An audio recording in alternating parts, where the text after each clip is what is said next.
Então vamos lá, respondendo aqui essa pergunta inicial em relação à anatomia e histologia do fígado, eu já adianto que aqui eu vou dedicar um pouco mais de tempo, porque dando monitoria, eu senti que foi uma demanda do pessoal essa questão de anatomia e histologia, até pelo que eu tinha entendido, o pessoal que ainda não viu, vocês ainda não viram isso no LESF, né, no LMF, enfim, ainda não viram a anatomia do fígado e tudo mais. Então aqui eu, longe de abordar toda a anatomia do fígado, que é bem mais extensa do que eu vou falar aqui, e longe de abordar também a histologia, que é muito mais rica, eu vou fazer aquele nosso esquema de sempre tentar dar a essência do que eu vou conversar no resto da aula. Então aqui eu vou buscar dar as bases, vou trazer tipo assim o mínimo necessário para quando eu estiver falando mais para frente. De diversos nomes de estruturas você conseguir se localizar, onde é que eu estou falando, o que está acontecendo. Então sem mais delongas, vamos aqui para a anatomia e histologia do fígado.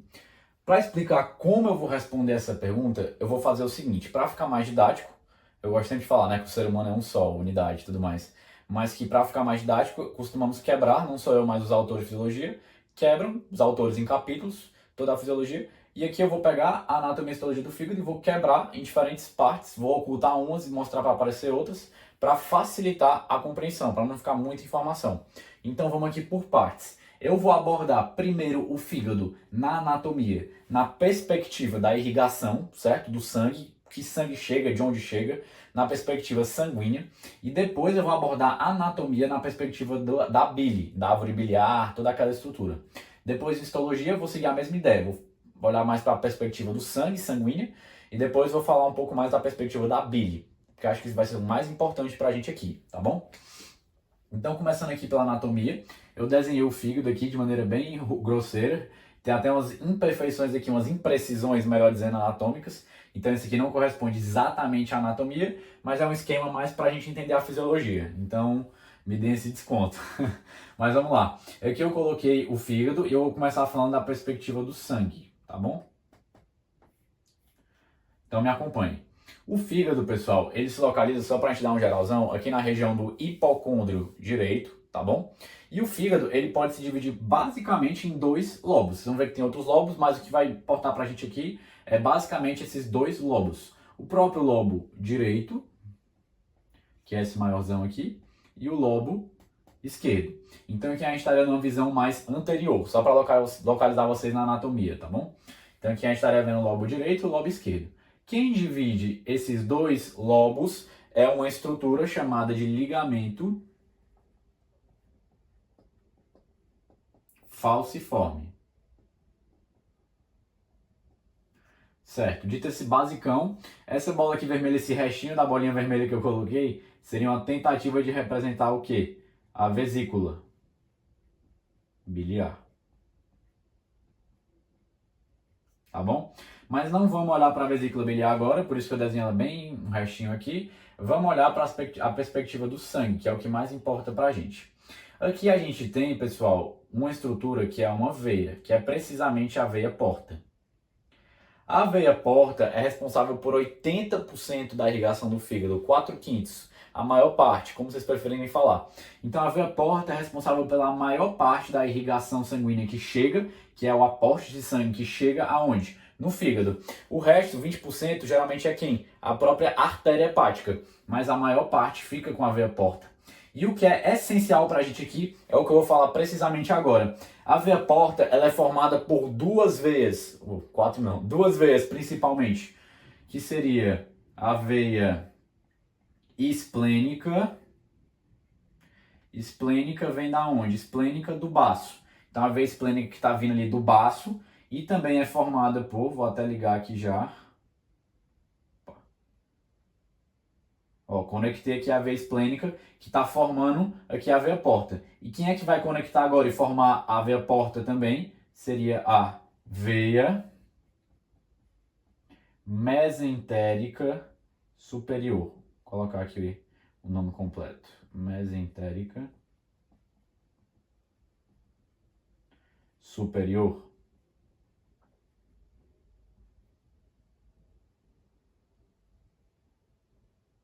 Certo? E essas duas veias estão formando a veia porta. Vamos entender o seguinte. Beleza, fiz aqui o esquema desse basicão aqui de anatomia do sistema porta, basicão mesmo. Mas o que eu quero que fique mais gravado de cor?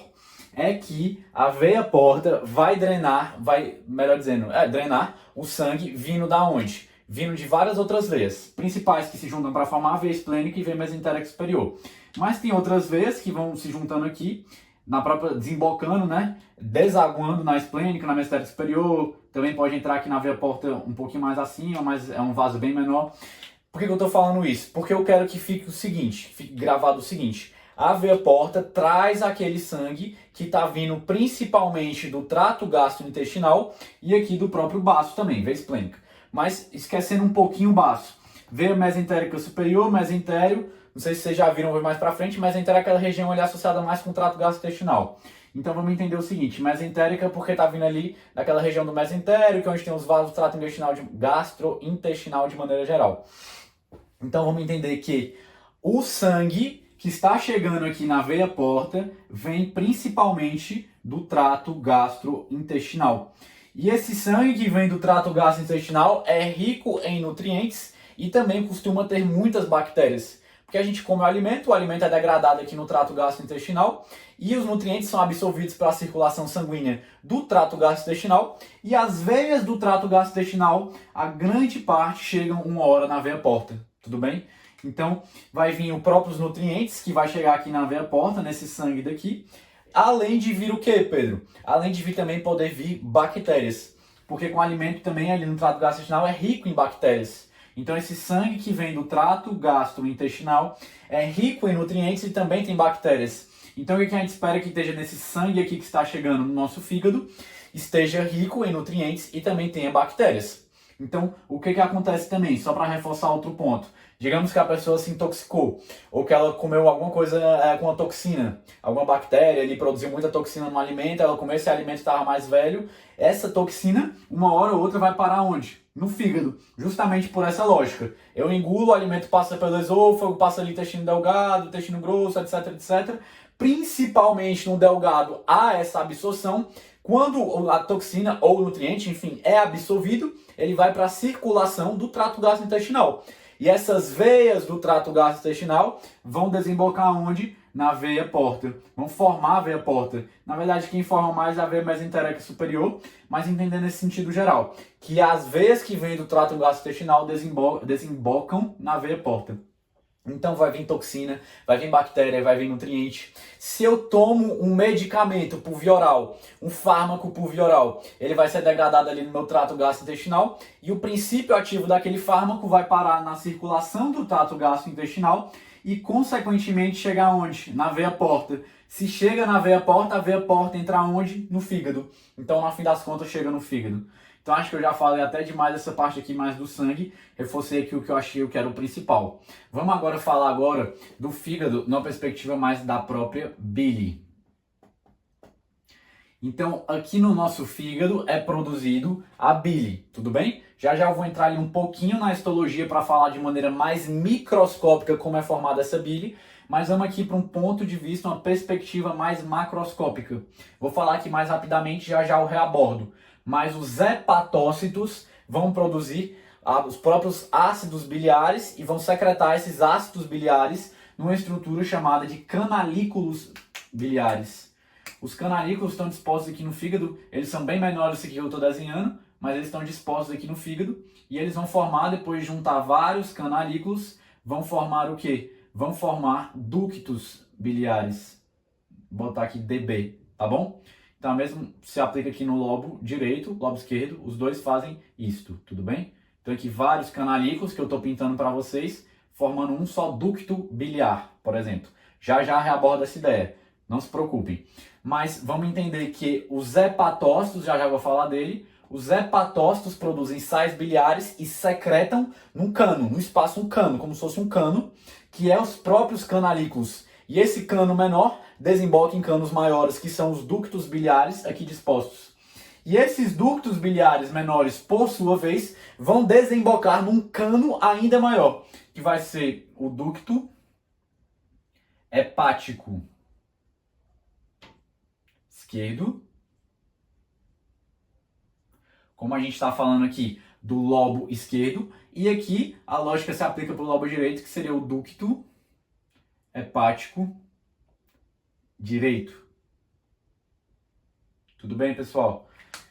Então essa bile que começou a ser formada lá nos canalículos desembocou num ducto biliar menor, o menor no maior e o maior, aqui todos os maiores, né? Então teria aqui vários ductos biliares maiores do lobo esquerdo se desembocariam no ducto hepático esquerdo. Mesmo raciocínio que se aplica para o lobo direito, tá bom, pessoal? Só que aí no caso seria o ducto hepático direito, que eu liguei aqui na seta para vocês saberem onde ele está localizado.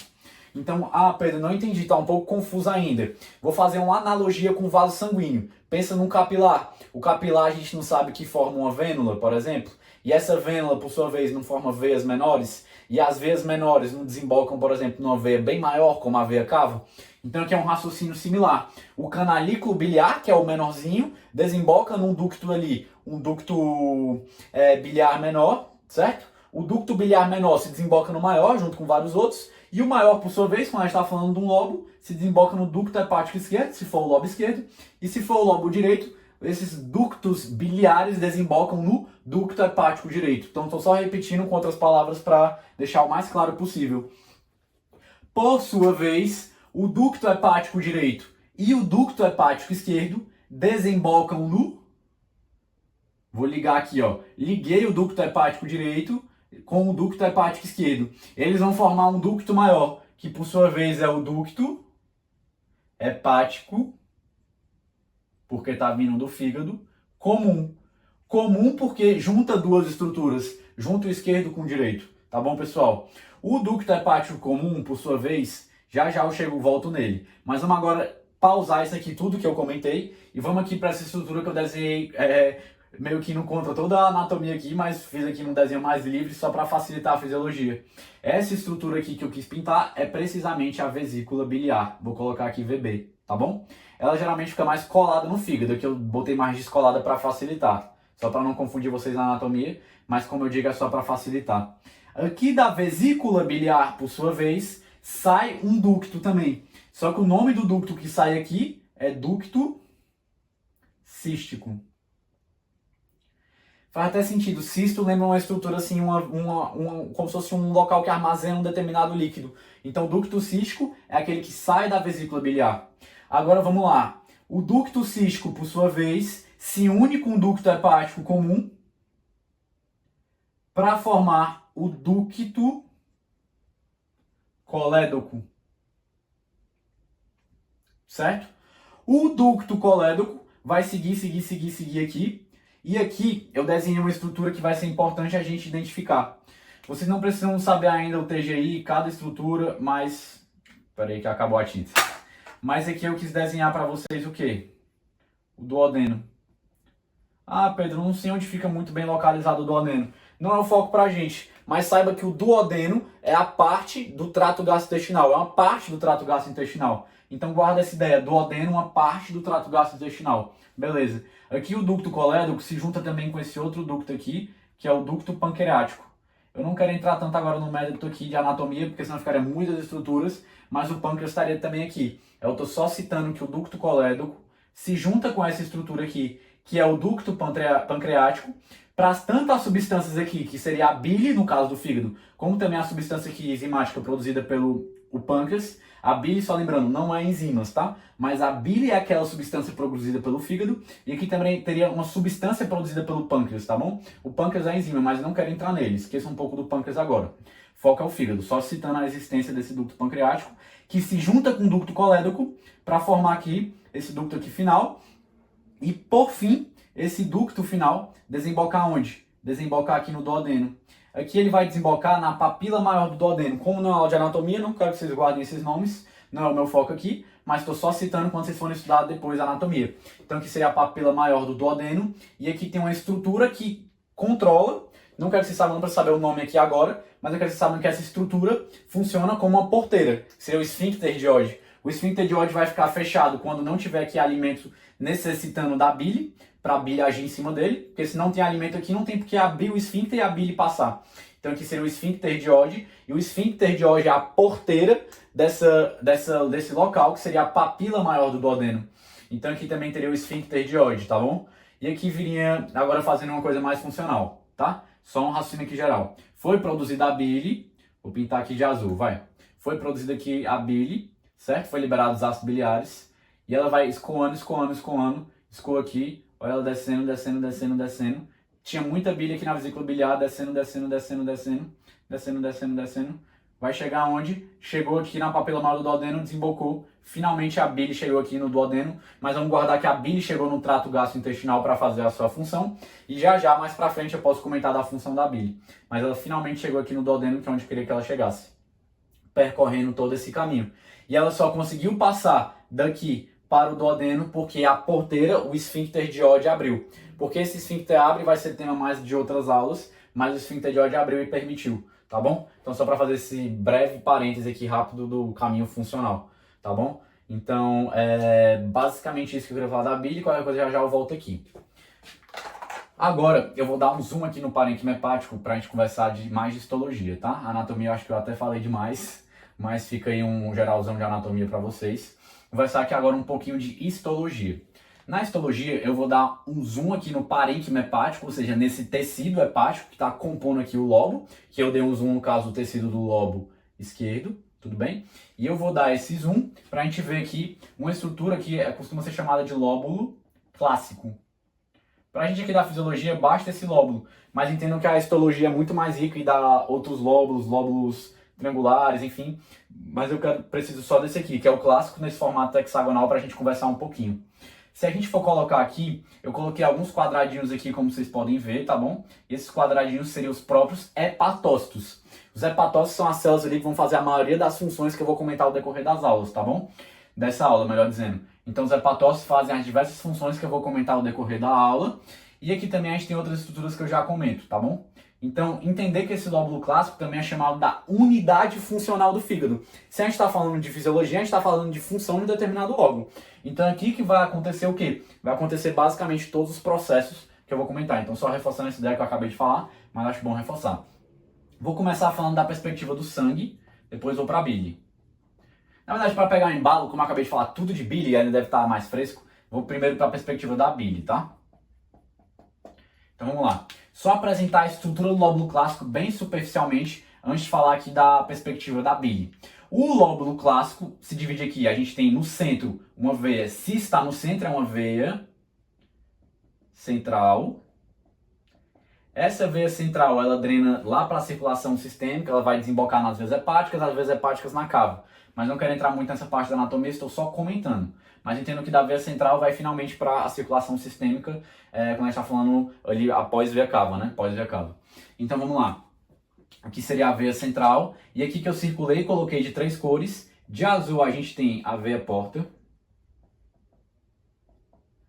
colocar vaso portal, porque a veia porta seria mais aquela grandona, tá? Mas vaso portal é um vaso que vem ali da veia porta. A gente teria aqui uma artéria hepática.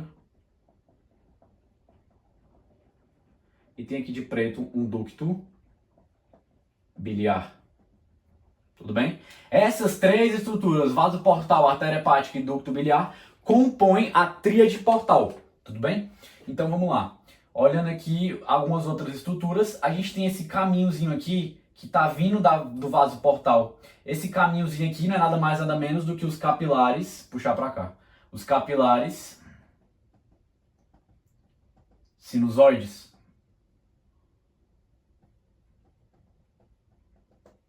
Tudo bem? Então aqui a gente tem os capilares sinusoides, e aqui eu já falei, vou só apontar uma seta, seriam os próprios hepatócitos. A gente também tem essa região aqui, que engloba essas coisas, mas vou deixar para falar com ela quando eu já falando do sangue, que seria o espaço de Disse. Aí eu já vou falar dele, tudo bem? Então vamos aqui agora, que eu já apresentei para vocês aqui a maior parte das estruturas aqui do lóbulo clássico. Vamos agora olhar para a perspectiva da bile. O que acontece? Aqui a gente tem como se fosse um cano aqui com fundo, né? Um cano aqui que tem um final, tá? Um fundo cego, né? O que acontece? A gente tem aqui de preto pintado o canalículo biliar, que eu falei aqui para vocês e que estou mostrando uma visão melhor. Então a gente teria aqui o canalículo biliar, que vocês podem ver que ele está circundado, ele está arrodeado de quê? De hepatócitos, tudo bem? Esses hepatócitos vão produzir ácidos biliares e liberar aqui, e os ácidos biliares vão ser um dos principais componentes da bile, tá bom? Então os hepatócitos, aqui essa célula, vou dar o zoom aqui agora no que a gente está vendo aqui, Então vou pegar aqui essa região aqui que eu vou dar zoom, tá bom? E a gente chegou finalmente aqui, usando aquela minha velha tecnologia do zoom. Então aqui a gente está vendo um pouquinho melhor o canalículo biliar, tá bom? E aqui de azul seria os hepatócitos. Pedro, que célula preta é essa? Eu quis desenhar também os colangiócitos. Eu vi que vocês não viram muito, então não se preocupem muito com o nome. Eu só quero ressaltar o seguinte, que depois que os hepatócitos secretam aqui ácidos biliares, outras substâncias também, beleza, a bile ainda não está pronta. Por quê? Porque essas células aqui de revestimento do canalículo biliar, e não só do canalículo biliar, mas também dos ductos, da vesícula, que são chamados colangiócitos, é só o nome deles, vão ser responsáveis por secretar e absorver outras substâncias e, consequentemente, mudar a composição da bile. Então, quando os hepatócitos começam a secretar substâncias, o que está aqui no canalículo biliar é uma bile que ainda não está pronta. Vamos pensar assim, é uma bile que ainda está em desenvolvimento. Porque aqui as células de revestimento, que estão aqui pintadas de preto, vão ter um papel muito grande em alterar ainda a composição do que está aqui dentro, tá bom? Mas isso aqui eu só queria ressaltar. Então aqui vamos só reforçar de novo. Os hepatócitos liberam aqui as substâncias. E aqui eu vou pintar de azul, começa a ser formada a bile. Essa bile do canalículo biliar, por sua vez, vai vindo aqui. Vai drenando, drenando, drenando. E chega aqui aonde? Precisamente no ducto biliar, que eu coloquei aqui. E esse ducto biliar, essa substância aqui da bile vai drenando, drenando, drenando. E do ducto biliar vai juntando com outros. Esses outros vão formar, no caso, o lobo esquerdo aqui, pegar o exemplo. O ducto hepático esquerdo, ducto hepático esquerdo se junta com o direito, forma o ducto hepático comum, depois se junta ali com o ducto cístico, colérico, etc., até chegar no destino final que a gente quer que essa bile chegue, que é no trato gastrointestinal, é que eu especifiquei no duodeno. Então só unindo as duas coisas aqui, o que a gente está vendo aqui e o que a gente está vendo aqui, só para unir, tá bom? Então esse aqui eu queria conversar com vocês mais sobre essa questão da bile. Agora eu vou conversar um pouquinho dessa perspectiva do sangue, tá? Então vamos olhar aqui para a perspectiva microscópica do que acontece aqui no lóbulo clássico. Então aqui eu vou dar um zoom agora nessa região daqui, tá certo? E essa região, eu tô querendo dar o zoom para mostrar principalmente o espaço de Disse. O espaço de Disse eu vou pintar aqui, seria esse espaço branco aqui, tá? Só para indicar para vocês. Então esse aqui seria o espaço de Disse. Escreve assim, ó. Espaço de Disse, como se fosse Disse de dizer do português, né? Espaço de Disse. Agora que eu pintei, vou apagar para voltar aqui a explicação. Então vamos lá, o que acontece? Aqui a gente tem os capilares sinusoides, tá certo? E a gente tem os hepatócitos e tem esse espaço aqui que é o espaço de Disse. Então aqui os nossos hepatócitos.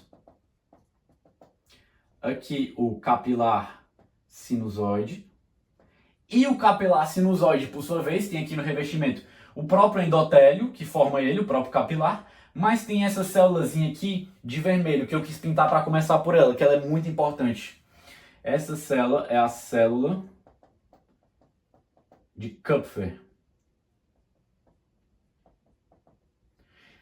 Pedro, que diabos é a célula de Kupfer? Acontece que quando a gente tem um macrófago em um determinado tecido, que é um macrófago daquele tecido, que ele fica ali na região do tecido, meio que ele assentou ali, ele ficou ali, eu vou ficar por aqui agora. O macrófago decidiu fazer isso. Aí ele realmente ganhou um nome específico, porque ele é um macrófago ali tecidual específico.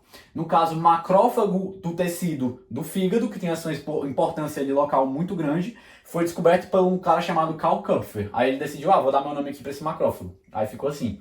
Então só para explicar para vocês também. Então vamos lá, essa célula de vermelho aqui é a célula de Kupfer. E vamos pensar juntos. Macrófago não é uma célula de defesa que a gente vê no sistema imune. Então a principal função da célula de Kupfer vai ser combater aquelas bactérias que eu comentei lá no começo. Então vamos aqui recapitular, vamos recobrar juntos.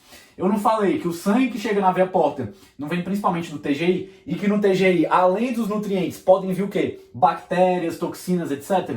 Então isso uma hora ou outra vai chegar no fígado. Se chega no fígado, chega pela veia porta a gente tem aqui o vaso portal e esse vaso portal, por sua vez, dá origem aqui a um capilar sinusoide. Esse capilar sinusoide, tá bem aqui que eu quis pintar, puxei aqui para a explicação, chegamos aqui no capilar sinusoide. Então aquilo que veio lá do TGI, uma hora ou outra chega aqui. Vou colocar um asterisco.